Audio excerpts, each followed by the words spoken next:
O clima é coisa séria. E em junho, nos dias 2 e 3, durante a Semana do Meio Ambiente, nós vamos estar em Queimados para debater esse tema junto com lideranças da periferia do Rio.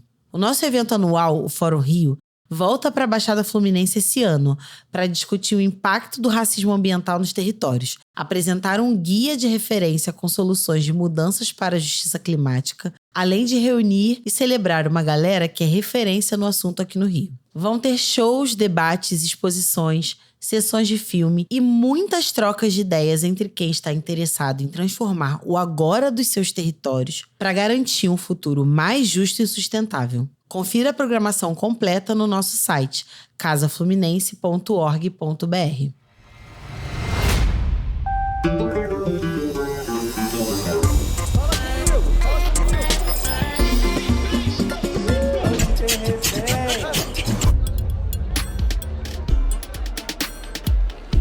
Olá, pessoal, sejam bem-vindas e bem-vindos ao Próximo Estação, o podcast da Casa Fluminense, sobre os efeitos das desigualdades na região metropolitana do Rio e os caminhos para a mudança.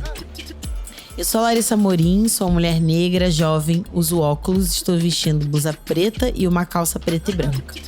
E esse é o nosso segundo episódio. Todo mês estaremos por aqui, conversando com gente que é referência para nós no debate de políticas públicas para o Rio de Janeiro. E também ouvindo histórias de lideranças sociais da nossa periferia metropolitana, que estão fazendo a diferença e lutando por justiça social. Hoje a gente recebe duas mulheres que se dedicam a uma tarefa bastante desafiadora: discutir a segurança pública do Rio e participar de articulações com propostas de mudança. Estão aqui comigo na mesa a Liliane Santos, que é cria da Baixa do Sapateiro, uma das 16 favelas que formam o Complexo da Maré. A Liliane é assistente social, mestre em Justiça e Segurança Pública e coordenadora do eixo Direito à Segurança Pública e Acesso à Justiça, da Rede de Desenvolvimento da Maré, a Rede da Maré. Também está aqui com a gente hoje a Fabi Silva, cria da favela Parque das Missões, em Duque de Caxias. Fabi é fundadora da ONG A Padrinho Sorriso, coordenadora de mobilização aqui da Casa Fluminense e recentemente assumiu a presidência do Conselho Estadual de Defesa dos Direitos Humanos. Ela é a primeira mulher negra a alcançar esse posto. Eu queria começar agradecendo a presença das duas e vou pedir para vocês darem um salve aqui para os nossos ouvintes. Boa noite, prazer estar aqui com vocês, falando de um tema tão delicado, desafiador, mas tão importante e fundamental, né, para a sociedade brasileira. Então, agradeço o convite. Eu sou Liliane, uso óculos vermelho, estou com uma blusa verde musgo, de manga e uma calça preta. Agradeço o convite também. Eu sou Fabi, eu sou uma mulher negra, uso trança. Tenho corpo gordo. Nesse momento, estou vestindo o vestido preto.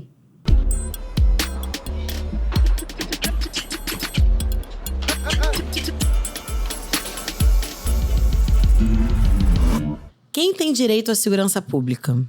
Até quando os moradores estarão sujeitos a uma política que não prioriza a preservação do direito à vida? O mês de maio se tornou emblemático para a gente pensar a história da violência policial do Rio de Janeiro. Neste mês, completam-se 2 anos da chacina do Jacarezinho e 1 ano da chacina da Penha. As duas são algumas das mais recentes e mais letais da história do nosso estado. Em 2021, no dia 6 de maio, ocorreu a chacina do Jacarezinho, que deixou 29 mortos. No ano seguinte, no dia 24, também de maio, ocorreu a chacina da Vila Cruzeiro, na Penha, que terminou com 25 pessoas mortas. É considerado chacina toda a ação violenta que tem como resultado 3 ou mais mortes de civis. Dados recentes do Fogo Cruzado mostram que, observando o total de óbitos e registros de tiroteios de 2022, é possível dizer que, no Rio de Janeiro, aconteceu o equivalente a uma chacina por semana. O cenário que a gente já conhece tem se tornado cada vez mais perigoso. No Rio, precisamos defender parâmetros básicos, através de mecanismos muito complexos. Tipo precisar pedir a justiça para que não haja operação no entorno das escolas. Sendo que um dia desses nos deparamos com cenas de caveirão dentro de um CEP na Maré. O cenário da segurança pública ele é complexo, ainda mais quando é reduzido só às polícias. As nossas duas convidadas dedicam seu trabalho a estudar toda essa situação. E queria abrir aqui perguntando, se não fossem as operações, que tipo de segurança pública a gente poderia estar adotando no nosso estado? Quer começar, Liliane? Boa pergunta. A gente sempre, quando vai falar, né, sobre políticas de segurança pública, a gente pensa única e exclusivamente na polícia, né? E uma agenda de segurança pública tem a ver com tantos outros debates, né? E o quanto que as ações policiais mais recentes vêm afetando na efetivação de uma política de segurança pública de fato eficaz, né?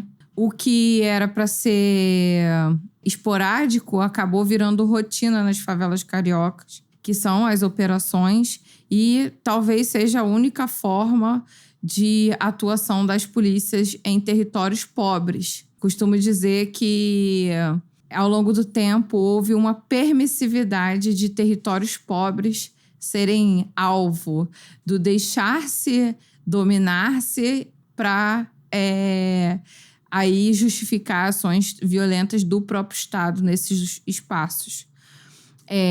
Então, na verdade, quando a gente está falando sobre segurança, é a segurança dos plenos direitos, né? Do direito de ir e vir, do direito à educação, do direito à saúde, à assistência, ao lazer, ao esporte. É o conjunto que a Constituição brasileira determina como direitos básicos e fundamentais. Dentro desse conjunto, a perspectiva de segurança pública também.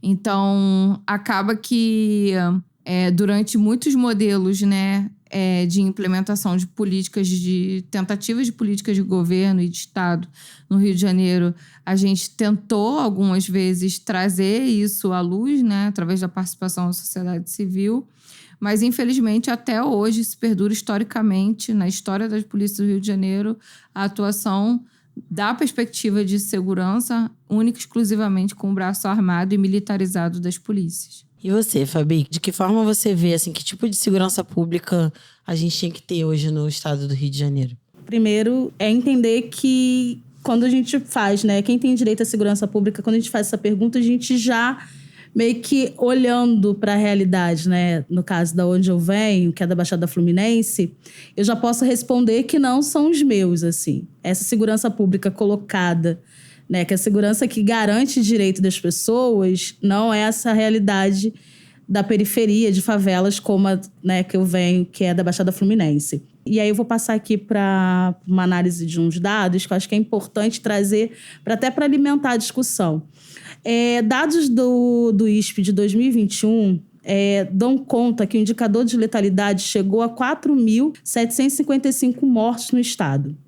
De cada 4, né, no caso, em torno de 3.463 desses óbitos ocorreram na região metropolitana. O indicador engloba, sobretudo, homens negros, com percentuais de 71% no estado do Rio de Janeiro e 73% pensando na região metropolitana, que são as maiores vítimas do homicídio doloso, né? Latrocínio, lesão corporal seguida de morte ou morte por intervenção de agente do Estado. E aí, quando eu penso na Baixada Fluminense, trazendo esse olhar para a Baixada Fluminense, que é o município, né, que vem mais se destacando, foi Japeri, que apresenta uma taxa de 100 mil habitantes, 3 vezes mais do que a própria região metropolitana. Logo, se a gente olha para essas regiões periféricas e olhando trazendo um olhar muito focalizado, nesse modelo de segurança pública, é um modelo de segurança pública que já está respondendo à ausência de outras políticas dentro desses territórios. E aí que pega nesse fio condutor dessa narrativa que justifica a morte das pessoas que ali estão. Ano passado, quando aconteceu a chacina do Alemão, teve toda aquela comoção, foram no dia da chacina, ocorreu ali 17 mortes. Então, a gente vivenciou aquela dor de, né, prestar apoio para a população que ele estava, para os familiares. E uma das coisas que me chamou muita atenção naquele momento, até porque foi o momento do fato, a gente chega no território quando está acontecendo a operação, e quando eu falo a gente chega, Defensoria Pública, OAB, Conselho de Direitos Humanos, a própria Comissão de Direitos Humanos da LERJ. Quando a gente chega no território, uma das coisas que me chamou a atenção foi justamente a narrativa colocada pelos agentes de segurança que estavam ofertando, né? E eles utilizaram essa frase: a gente está ofertando segurança para vocês, vocês não querem a segurança. Mas que segurança é essa que mata as pessoas saindo das suas casas? Que segurança é essa que não deixa uma mulher pegar seu neto e, ao ver esse carro, mata essa mulher dentro do carro com o neto no banco do carona? Que segurança é essa que o familiar precisa retirar o corpo do seu falecido porque não tem nenhuma medida que garanta a retirada daquele corpo logo após a operação, porque não tem, pensando na segurança pública colocada hoje no estado do Rio de Janeiro, nenhum tipo de mecanismo de controle e, principalmente, de preservação da cena do crime. Então, essa segurança não é a segurança que é dada para esses corpos. Então, quando eu olho para essa pergunta, eu automaticamente já respondo: não existe segurança pública quando a gente olha para o cenário das favelas e periferias. O que existe é uma política de morte. As chacinas não são de agora. Em 1990, ocorreu a chacina de Acari, quando 11 jovens, 7 menores, foram assassinados após serem retirados de um sítio por policiais. Desse crime surgiu o movimento As Mães de Acari. 3 anos depois, ocorreu a chacina da Candelária. 8 jovens foram brutalmente assassinados enquanto dormiam próximo à igreja. No mesmo ano, ocorreu a chacina de Vigário Geral. 21 moradores foram executados. E os casos nunca param.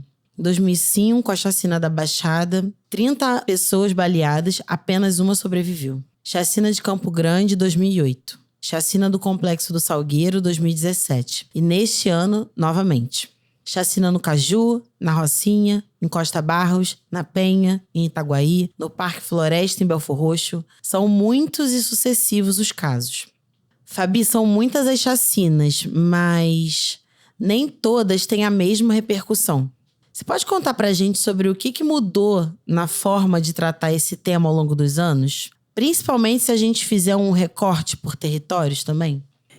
Primeiro, o Estado não reconhece o termo chacina. Eu acho que o erro já começa daí. Quem utiliza esse termo somos nós do movimento social, movimento de luta, que denuncia justamente as chacinas.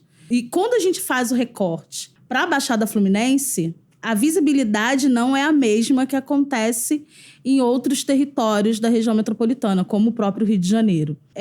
Caxias, Belfor Roxo, Nova Iguaçu, Mesquita, Queimados vivenciam processos de chacinas de anos, mas não tem a mesma visibilidade que as chacinas, né, do Alemão, da Penha tiveram. Não estou dizendo que essas chacinas que tiveram essa visibilidade não tem que ter, pelo contrário, tem que ter. Só que, ao mesmo tempo, a gente vive um sistemático projeto de desaparecimentos forçados, que eu acho que quando a gente fala da chacina da Baixada, a gente também tem que falar sobre esse projeto. E aí, no caso, é um projeto de desaparecimentos forçados que as famílias já vêm denunciando há anos, que é interligado com as chacinas. Então, assim, olhando para o projeto, né, das chacinas, e aí hoje, o GENI, né, que é o Instituto dos Novos Legalistas, eles lançaram uma pesquisa falando das mega chacinas. Que é isso. Sai daquele movimento de 3 a 5. No caso do Jacarezinho, foram 29 mortos, né? Só um foi para julgamento, os outros 28 não. Ou seja, essa é uma mega chacina. Quando a gente vai para esse ano, agora recente, o Complexo do Salgueiro, que outras mortes foram verificadas ali, no caso acumulando, quantitativo de 14.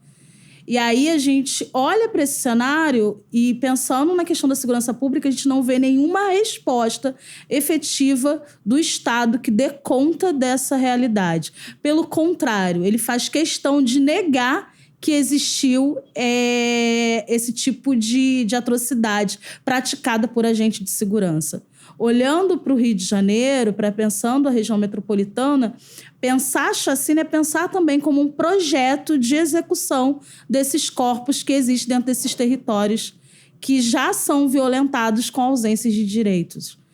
E não existe nenhum tipo de política efetiva que controle quem faz a execução. O Estado não só mata essas pessoas, como também faz o movimento de apagar a memória dessas pessoas e, principalmente, não fornecendo nenhuma medida de reparação e cuidado para a família que ficou. Queria te provocar, Fabi, a fazer uma comparação também de como a mídia precisou mudar a forma de falar sobre essas ações por causa da incidência política do movimento social. A maneira como se foi tratado, por exemplo, a chacina da Candelária e a do Jacarezinho. No caso, a chacina da Candelária, o que foi falado naquele momento era que os macaquinhos foram mortos, né? Então, assim, foi isso que foi vinculado. O jornal Povo, na época, jogou nas capas, né, várias matérias vinculando essa morte, e a sociedade, né, compactuava com essa narrativa a partir do momento que apoiavam. Menos um, menos um, menos um, menos um. E hoje, justamente, os familiares dessas crianças e jovens executados naquele momento, ao iniciar uma luta que reverbera até hoje para iniciativas, por exemplo, como aconteceu no Jacarezinho, com o LabJaca, com o Instituto IDPN, né, e com as próprias organizações da sociedade civil organizada que se movimentaram para poder chegar junto, e até o papel que a Defensoria e a Ouvidoria da Defensoria, juntamente com a Comissão de Direitos Humanos da OAB e com a Comissão de Direitos Humanos da LERJ fizeram, é diferente. Porque, anteriormente, na chacina da Candelária, essas organizações, até as organizações do poder público, não fizeram essa movimentação que hoje a gente recebe quando acontecem essas mega chacinas, assim. Olhar também para esse cenário do que a sociedade civil vem se articulando como uma linha de... uma contra-resposta, vamos dizer assim. Você não matou qualquer pessoa, sabe?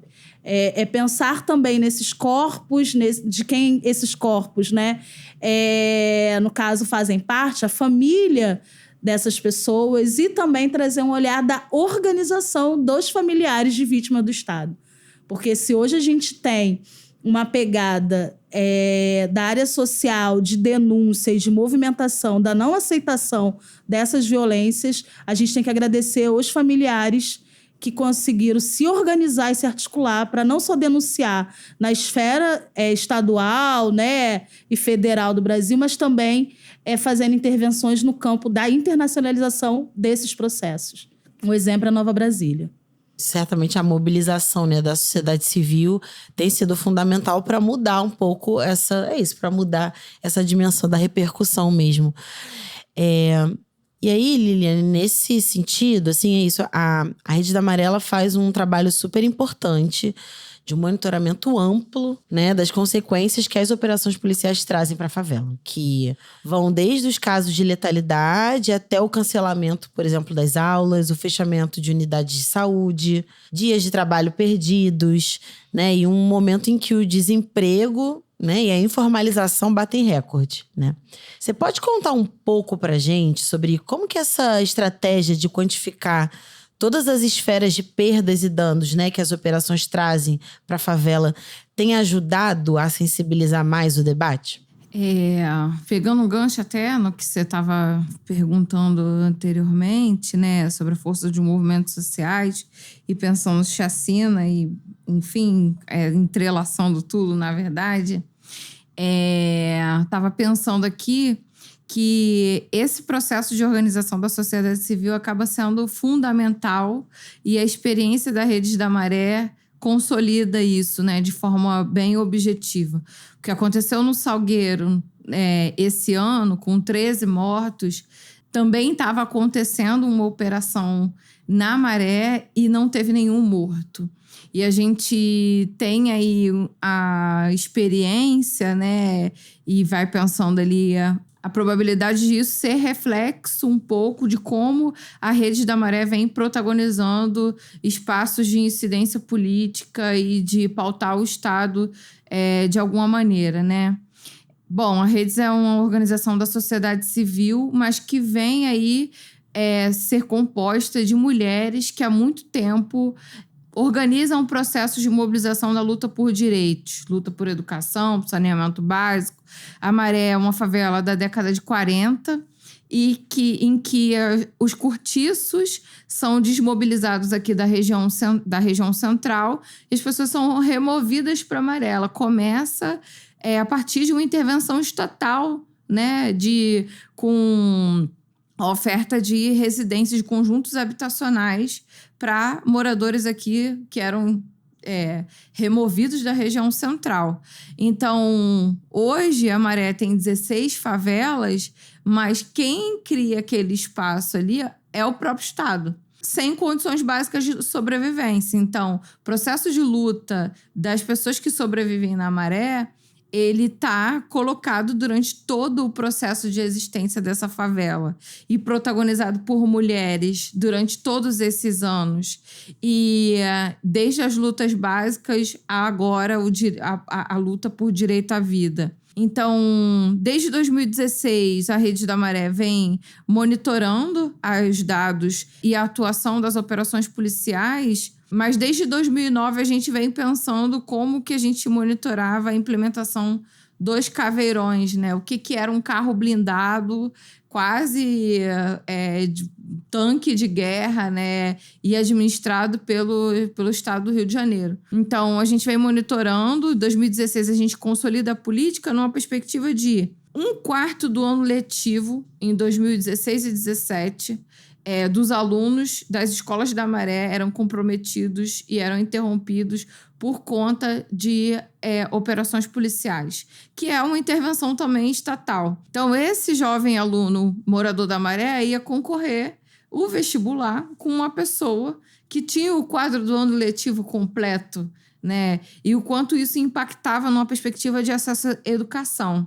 A gente começa essa agenda monitorando quantidade de operações, quantidade de dias de ano letivo impactado. E ao longo dessa experiência, a gente foi desenvolvendo outras tecnologias, outras agendas que eram importantes dar atenção, principalmente no âmbito da saúde. Você demora aí no CISREG, sei lá, uns 2 meses para o atendimento, e no dia do atendimento, aquele morador, aquela moradora não conseguia ser atendido por conta de operação policial. Um outro dado que o SUS, às vezes, subnotifica é doenças biológicas, né, físico-biológicas desenvolvidas a partir do sofrimento psíquico de operações policiais. Então, às vezes a pessoa chega com um quadro de hipertensão ou um quadro de dependência de medicamento, né, de uso abusivo de medicamentos, e o médico vai fazer uma avaliação física do que está acontecendo, mas o quanto as operações policiais acabam impactando a psique mesmo dessas pessoas. Então, a gente foi tentando desenvolver os impactos coletivos, o acolhimento individual, né, ao longo do tempo, numa perspectiva de acolhimento psicossocial e jurídico, e uma perspectiva de construção de narrativas também. Por exemplo, esse ano de 2023, a gente já está chegando quase na metade das operações do ano inteiro do ano passado. A gente tem 11 operações policiais em curso, né? 5 mortes, 37 violações de direitos. Então, para a gente, mais do que contar a operação, é monitorar dentro do quadro de operações quais são os tipos de violações de direitos praticados por agentes de segurança pública. Então, o cárcere privado, a gente tem situações de execuções sumárias, a gente tem situações de invasões de domicílio, de abuso de autoridade, que a gente vai mapeando ali ao longo do ano, numa possibilidade de reflexão de que não se enfrenta crimes, atos ilícitos, a partir da realização de novos crimes. Então, a gente não pode ter como justificativa da instituição policial, que é uma instituição que socialmente tem o poder do uso da força, né, enquanto sociedade, é a única instituição, inclusive, justificar o enfrentamento à violência a partir de ações violentas. Então, ao longo dos anos, a gente foi entendendo que existe uma atuação do agente de segurança pública que é ilegal, é ilícito. Então, como que a gente reúne informações, né, acompanha os casos, mas de alguma forma traz uma visibilidade das práticas ilegais que são realizadas dentro dessas operações.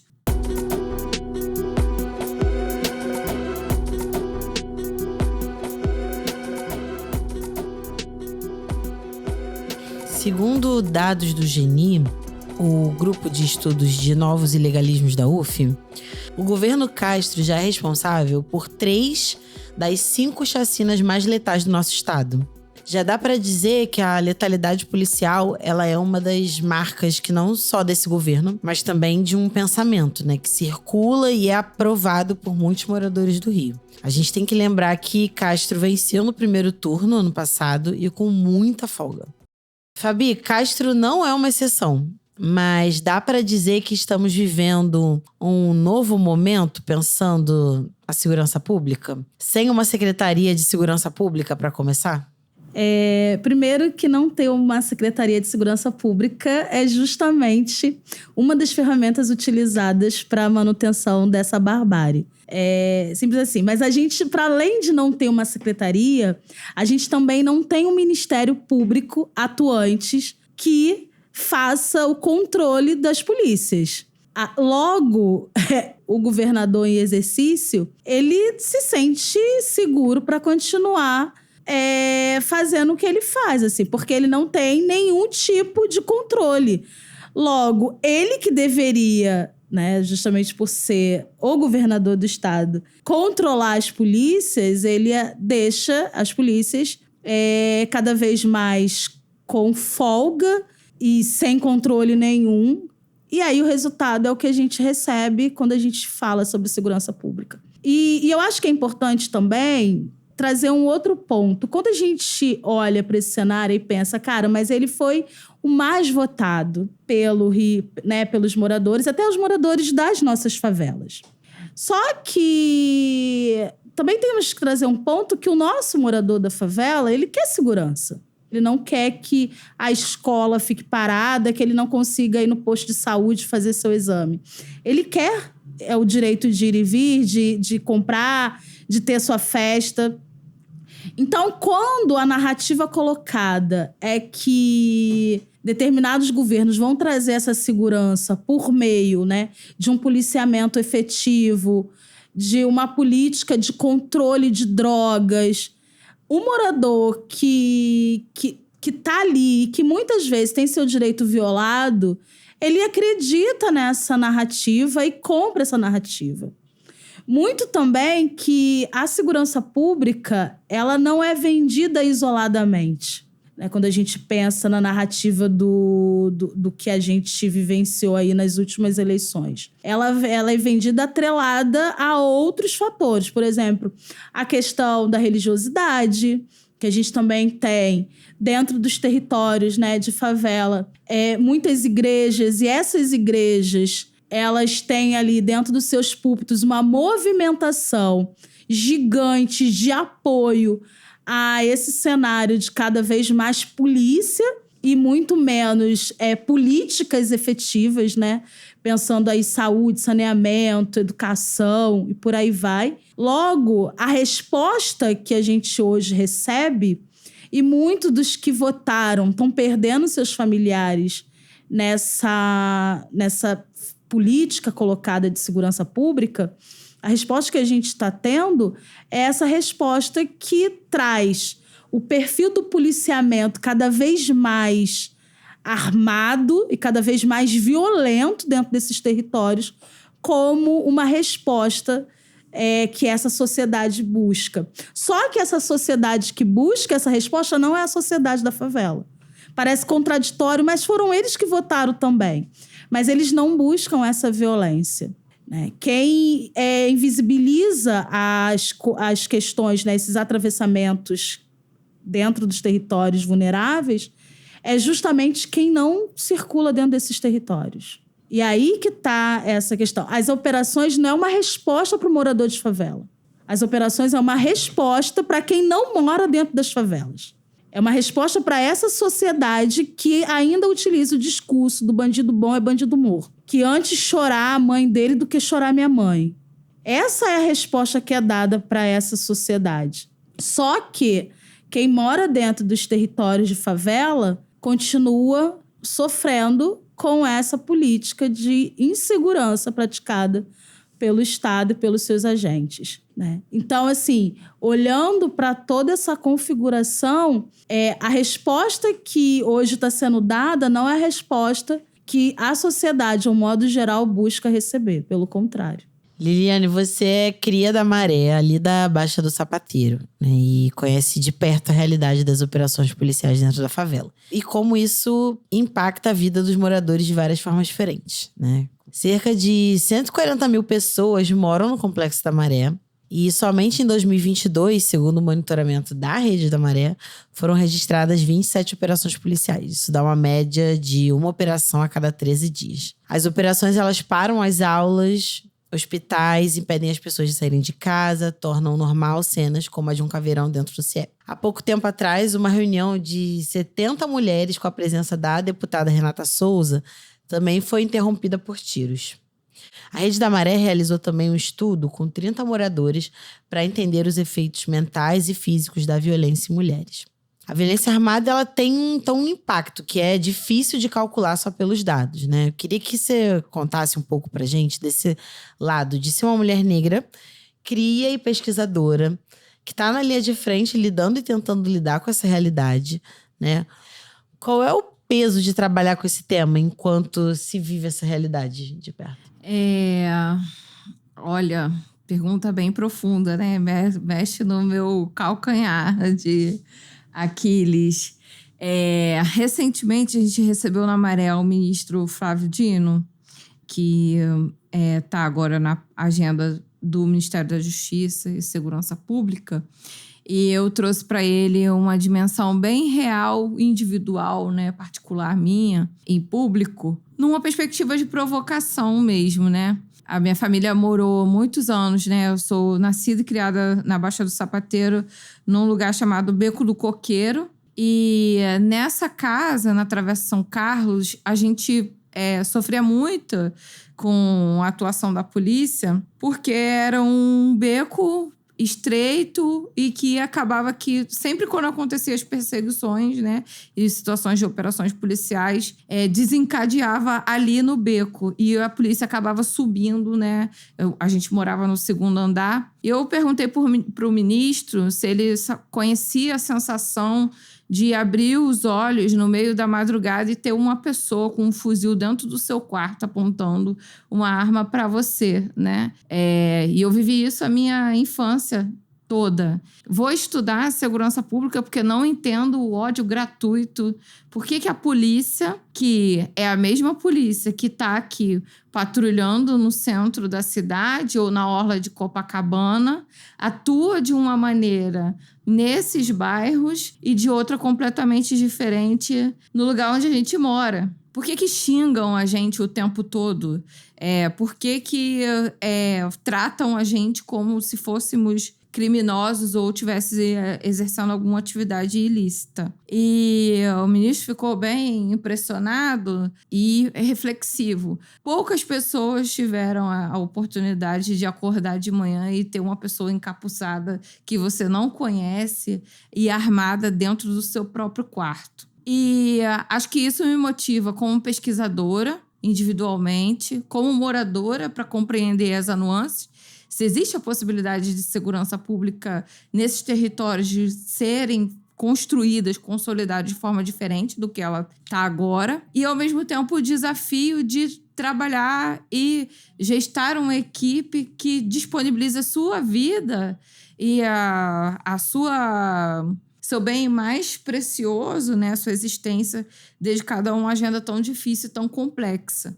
A gente acompanha as operações policiais em loco, né? E todas as operações a gente é, de alguma forma, ameaçado, intimidado a parar de desenvolver esse trabalho, que é um trabalho muito caro a longo prazo, porque as operações policiais, na forma como elas são consolidadas nesse contexto do governo Cláudio Castro, a médio e longo prazo não tem resultados efetivos nenhum. São modelos de atuação, de ação policial, que acontecem há décadas e nunca impactou as ações ilícitas de crime que acontecem no Rio de Janeiro. E nunca enfraqueceu nenhuma facção que hoje atua no Rio de Janeiro. É um buraco, às vezes, sem fundo e sem perspectivas.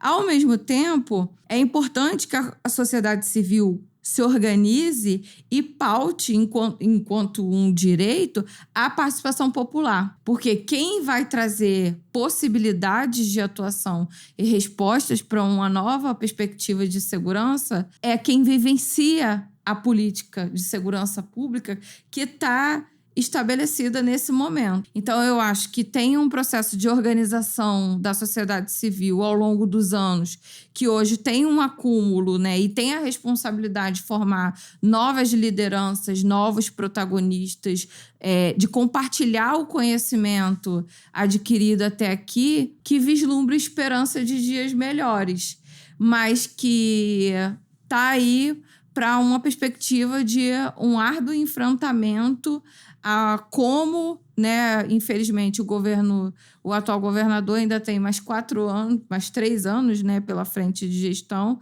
vem aí estabelecendo, dando o tom do que ele quer ou não quer que aconteça com a extinção, por exemplo, da secretaria e de todos os outros meios, né, atividades de meio de mediação entre governo e sociedade, de como ele vem conduzindo esse processo, com apelo e com respaldo de toda a sociedade. O policial, quando ele comete um crime, é com a caneta do Estado e com o apoio, os aplausos de uma sociedade. Então, que sociedade é essa? Que a gente é altamente dependente da classe trabalhadora que estão nas favelas, mas que a gente vem aí aplaudindo ao longo de muitos anos, né? Dentro desse processo escravocrata que a gente é oriundo, a gente vem aplaudindo as execuções nas favelas e periferias. Acho que fica aí uma reflexão também pra gente. Às vezes a gente acha que a gente não tem nada a ver com isso. E tem tudo, né? A gente tá nas nossas casas, assistindo a favela morrer e aplaudindo todos os dias. Fabi, você vem de uma trajetória muito parecida, né, com a Liliane. E agora você tá na presidência do Conselho Estadual de Defesa de Direitos Humanos, né? É um baita desafio. Como é que é pensar nesse caminho também, assim, nessa tua relação, com a tua trajetória e tá atuando com esse tema agora? Eu acho que, primeiro, o Conselho de Direitos Humanos é um espaço, né, que se acumula com outros espaços de atuação, assim, de defesa. Para mim, é sempre um ponto delicado, né, porque eu sou irmã de 2 jovens assassinados por esse modelo de segurança pública, assim, e que não é do governo Castro, não é do governo Witzel. Eu falo de uma morte de um jovem de 16 anos em 2004 e a morte de um jovem de 27 anos em 2022. Então, assim, são momentos diferentes no fator histórico, mas que a forma como o Estado lida com os corpos periféricos de jovens negros com perfis parecido com meus irmãos, né, que são negros retintos, e também, mesmo não sendo retinto, vivencia essa violência, é muito específica, assim. O CEP é determinante nessa questão. Esse CEP, ao mesmo tempo que te impossibilita de acessar um bom trabalho, porque o empregador justifica que não vai contratar porque você mora longe ou porque você mora na favela. Então, tem várias nuances em relação a isso. É o mesmo CEP que garante que aquele jovem que não consegue acessar o mercado de trabalho futuramente e muitas vezes também tem a precarização do sistema escolar que sofre o impacto dessas megas operações ou das pequenas incursões policiais, porque se entra um policial, né, um carro pequeno, uma Blazer, dentro da favela e solta os fogos, isso ali já é um movimento para ficar de sobreaviso às unidades escolares do território. Então, toda essa configuração, pensando na escola, pensando no mercado de trabalho, pensando no acesso, se configura para esses jovens que são mortos dentro desses territórios com a justificativa de que eles estão ali ou não fazendo nada ou porque são envolvidos com alguma coisa. A partir do momento que eles não estão na escola, mas mesmo na escola eles são mortos, porque é o caso do meu irmão de 16 anos, ele estava vindo da escola e ele foi morto com um tiro de fuzil pelas costas com a justificativa de auto de resistência. E aí tem uma outra realidade, que é o jovem que passou pelo sistema, que é o caso do meu outro irmão, né, que faleceu agora em 2022, que passou pelo sistema do cárcere, foi sim envolvido, que eu acho que é importante falar isso, que ele foi um jovem, né, infrator quando adolescente, vivenciou o crime, né, por conta da questão da falta de educação, da falta de acesso, da falta de trabalho, e aí sai do cárcere e consegue um trabalho, e mesmo assim a sociedade, essa sociedade que aplaude sobre esse discurso, menos um bandido bom é bandido morto, também é executado em uma operação que ninguém sabe o que aconteceu e ninguém sabe como aconteceu. Então, são pontos específicos em relação a essa realidade, assim. Então, quando eu estou nesses espaços, né, falando sobre política de segurança, sobre o não controle da polícia, eu não falo somente por esses familiares que ali estão sofrendo naquele momento. Eu trago comigo as marcas daqueles que, naquele momento, não tinha quem os defendesse. Então, eu acho que quando a gente se coloca como um corpo em luta, é um corpo que também carrega algumas marcas que nos constituíram, seja o nosso CEP, seja a realidade de acordar com um fuzil na cara, seja a realidade de não conseguir estudar, porque existem outras formas de violência, que é para além da violência do fuzil, ou então de você ter que pular um corpo que está na frente da sua casa para você conseguir ou chegar na escola ou chegar no trabalho.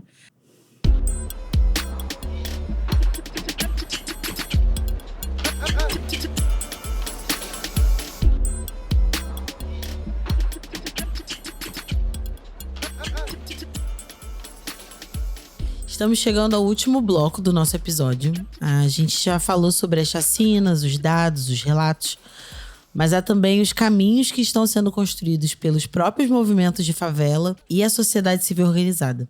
Entre os principais feitos desse grupo está a ADPF 635. A ADPF 635, que também é conhecida como a DPF das favelas, foi uma medida aprovada durante a pandemia pelo STF, que já pode ser considerada uma ação histórica para a discussão de segurança pública.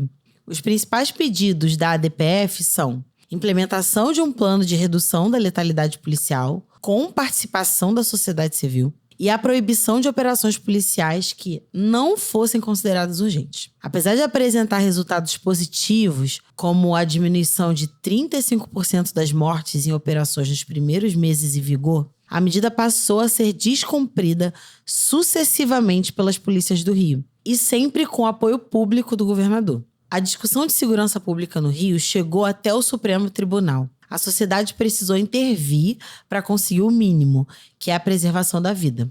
Liliane, você acompanhou de perto esse processo. Conta pra gente sobre esse movimento de federalização de alguns temas do campo da segurança pública. De que forma o poder federal poderia contribuir? Faz sentido pensar nessa escalada? Bom, a gente começa, a partir de uma operação na Maré com 13 mortos, a pensar o que é possível dentro do sistema judiciário brasileiro que estratégia é possível diante do que estava acontecendo.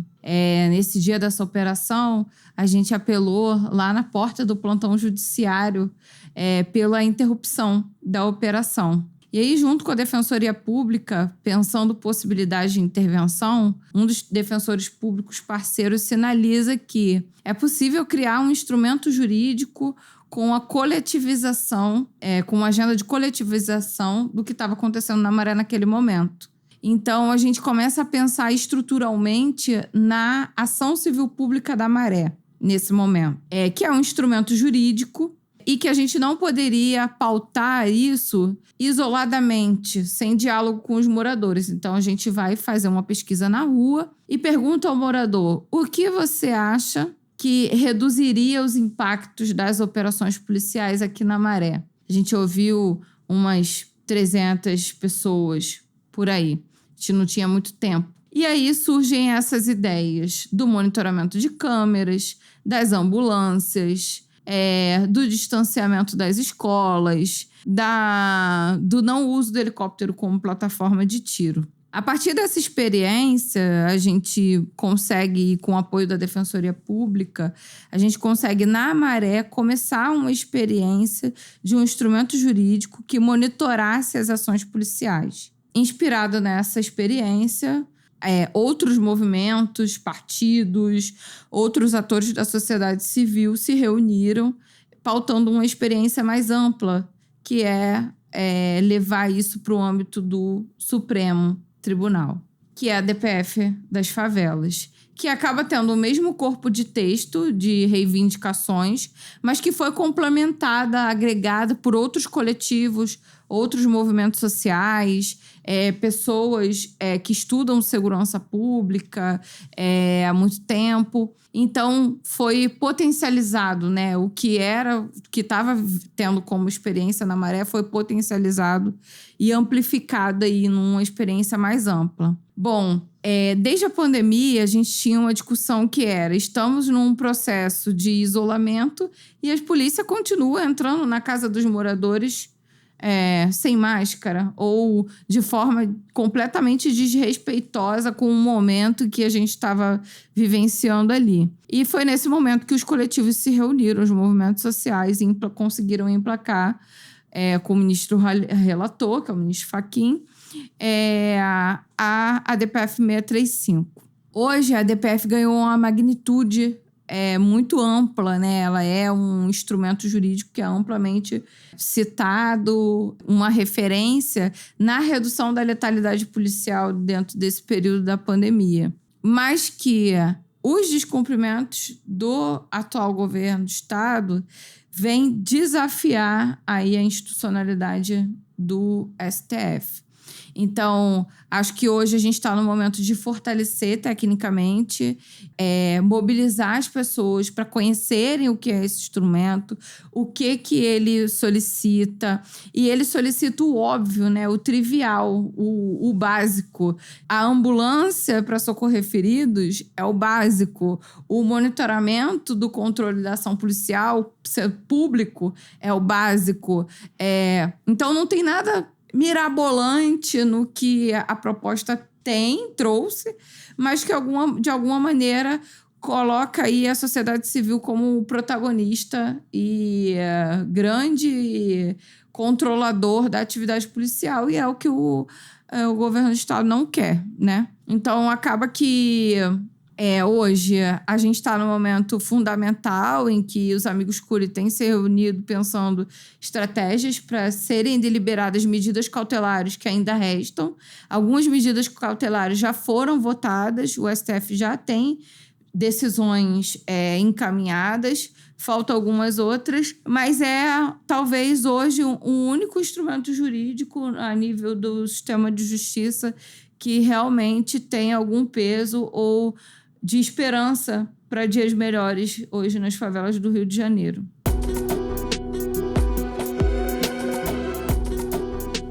A Polícia Militar do Rio de Janeiro ela foi criada ainda no período colonial, após a vinda da família real portuguesa para o Brasil. A Guarda Real foi criada para proteger a corte.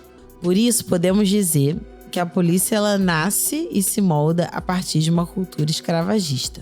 De 1809 para 2023, os corpos-alvos continuam os mesmos. No nosso estado, dados da Rede de Observatórios da Segurança, o SESEC, apontaram que 8 em cada 10 pessoas mortas pela polícia no Rio de Janeiro são negras.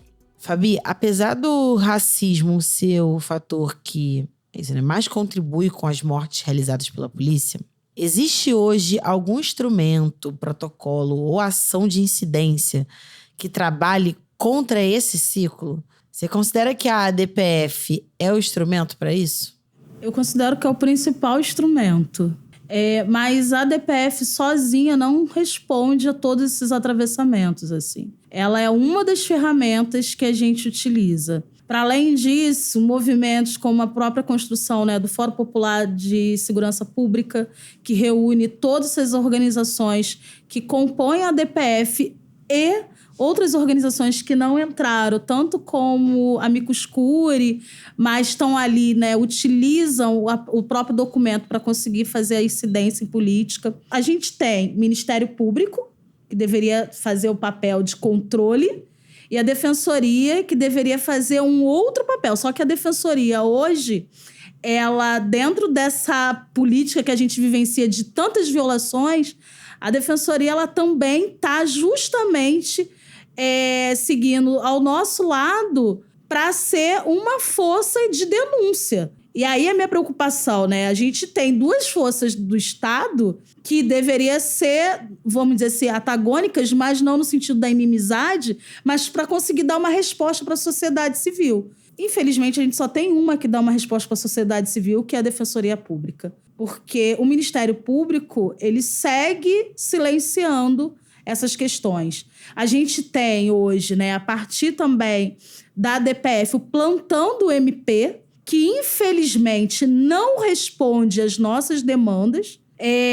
No dia que aconteceu a operação, que no caso, a deputada Renata estava presa dentro da favela, também estava acontecendo uma outra ação que tinha a defensoria presente, a ouvidoria presente dentro da Maré, e foi acionado o plantão MP e o plantão não estava funcionando. Só voltou a funcionar porque a defensoria, na figura ali da ouvidoria, da defensoria, fez ali um documento falando, o plantão não está funcionando. Então, é sempre com essa movimentação, muito da sociedade civil tensionando e fazendo essa movimentação. E aí, a resposta que a gente recebe, a partir desse tensionamento, é mais violação. É sempre essa contrapartida. Vocês querem tensionar, vocês querem trazer pra gente essas questões, então tome-lhe operação. E aí, olhando o cenário das comunidades, das favelas, das lideranças comunitárias que se colocam dentro dessa movimentação de tensionar essas instâncias governamentais, são justamente de territórios que vêm sendo cada vez mais atacados. Não tem como não associar os ataques que determinadas favelas vêm sofrendo sem pensar nesse conjunto de fatores que levam a esses ataques. Então, são as lideranças locais cada vez mais organizadas, essas organizações que estão dentro do território, que também não só respondem mediante as operações, as violações de direitos praticadas pelo Estado, essas organizações e essas lideranças fazem trabalhos que é justamente também de formar novas lideranças, a partir de cursos, de pré-vestibulares sociais, porque é isso, a realidade é que a favela ela é extremamente potente. Só que ela só é projetada para fora do seu território, ela só é vista enquanto parte da cidade quando esse muro da invisibilidade, ele se projeta por meio da violência. E o que a gente mostra é que a potência que existe dentro desses territórios, ela consegue responder muito mais. Então, pensando nos mecanismos, a gente tem sim a DPF, Mas a DPF sozinha não responde a todos esses atravessamentos. Então, por exemplo, pensar no fortalecimento dessas organizações sociais que atuam dentro das favelas, projetos de educações populares, né, como pré-vestibulares, como oficinas, dança, entre tantos outros projetos, também fazem essa movimentação acontecer. E aí que tá. E a gente mostra com isso que, para além de proposta, né, para pensar no controle da polícia, a gente também tem proposta de políticas públicas que respondam à ausência que o Estado vem, né, cada vez mais atualizando dentro desses territórios. Segurança pública para além das operações, construída junto com os moradores e movimentos populares, a partir de políticas públicas sérias e interseccionais. É desse caminho que falamos hoje. O nosso programa ele vai ficando por aqui. Eu queria agradecer a presença dessas duas mulheres, especialistas e parceiras dessa construção. E aí agora passar a palavra para a Liliane, depois a Fabi para se despedir dos nossos ouvintes. Eu queria agradecer, acho que sempre quando a gente vai falar sobre o território, né? Eu sou uma pessoa extremamente territorializada, sempre é motivo de muita emoção. E a gente tem poucas oportunidades de parar para refletir sobre a nossa prática, né? Acho que a gente vai sendo engolida ali pelo cotidiano. Hoje mesmo está tendo uma operação, a operação continua lá no território. E é sempre bom trazer a dimensão, para finalizar, né, dos atravessamentos subjetivos que ficam na vida das pessoas. As favelas cariocas são lares, né, onde as pessoas cultivam vida, criam seus filhos, que são cidadãos brasileiros. Então, acho que o mínimo que a gente pode exigir, pensar a nível de política pública para territórios como esse, né, que sustentam, na realidade, a pirâmide econômica do nosso país, é o respeito. Então, queria agradecer o processo de reflexão, a troca, o diálogo, e a Rede da Maré se coloca à disposição sempre que for convidada. Obrigada. Agradeço também essa oportunidade de falar sobre essa segurança que a gente cada vez mais tem que entrelaçar com a narrativa de ser política pública, e como toda política pública, ela sim é construída com a sociedade civil, sim, ela mobiliza, né, a partir da incidência e do monitoramento, e sim, ela precisa responder a esses atravessamentos, né? A gente tem uma pegada que os familiares de vítimas de Estado sempre falam, é que pensar o futuro é para que a gente não reproduza no presente o passado. Então, olhar para frente, olhar também para uma política de reparação, memória, para justamente a gente não colher tanta dor. Então, pensar uma segurança pública que seja efetiva, que seja atravessada pelo afeto, né, e pelo cuidado. Quando se fala de amor, fica muito naquele plano do amor romântico. Então, pensar, né, nesse amor que Bell Hooks traz, que ela fala que segurança pública também é um ato de amor. Pensar segurança pública, pensar amor, quando a gente projeta segurança pública, é pensar nas vidas que vão deixar de ser cefadas, né? De entrar no movimento do saco preto, para ser produtos, né? Para ser produtores, para serem um movimento de futuro. E a gente está projetando futuro hoje. Eu acho que esse podcast é essa movimentação de projetar futuro. A gente queria terminar esse programa saudando outras mulheres. Mulheres negras que estão nas suas periferias, na linha de frente, na luta por justiça e reparação para si, seus vizinhos, filhos, amigos, parentes e todos ao seu redor. Queremos saudar alguns dos movimentos que fazem parte da Rede Casa. Fica aqui o nosso salve para todas da rede de mães, familiares de vítimas de violência de Estado na Baixada Fluminense, as mães de Acari, a Rede contra a Violência, Mães e Familiares de Vítimas de Terrorismo do Estado e as mães de Jacarezinho e Manguinhos.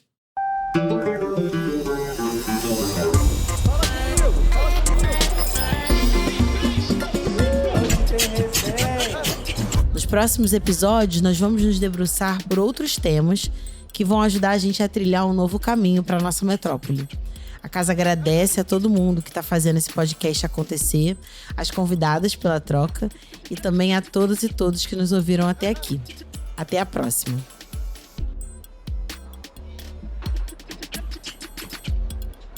Roteiro: Luiz Sampaio, com colaboração de Fabi Silva. Som por Kainan Bomilca. Trilha sonora: Vitor Hugo. Coordenação de comunicação: Tainara Cabral. Design: Kalel Menezes. Redes sociais: Karim Nuru. Direção: Luiz Sampaio.